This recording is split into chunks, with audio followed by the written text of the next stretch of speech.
সাধারণ মানুষের আরও কাছে পৌঁছানোর পথে হাঁটছে বিএনপি। কেরানীগঞ্জের কোন্ডা এলাকায় নিপুণ রয় চৌধুরী ৯০ বয়স্ক একজন মানুষের সাথে ক্যারাম বোর্ড খেললেন। মিশে যেতে চাচ্ছেন সাধারণ মানুষের সাথে।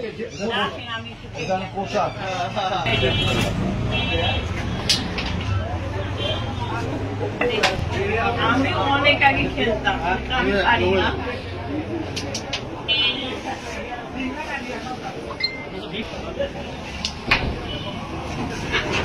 আমিও পারি না, এই জন্য তো আপনারা বেছে নিচ্ছি।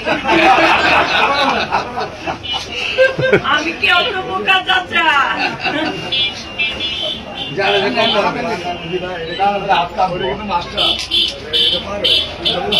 সুমন ফ্রেন্ডটা ছাড়ো ভাই টাকা নিতে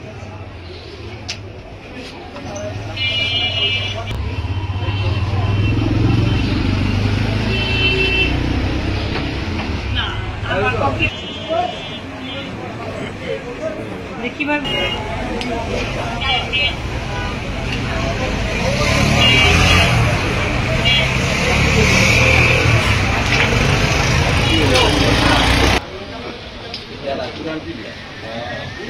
Kus enel.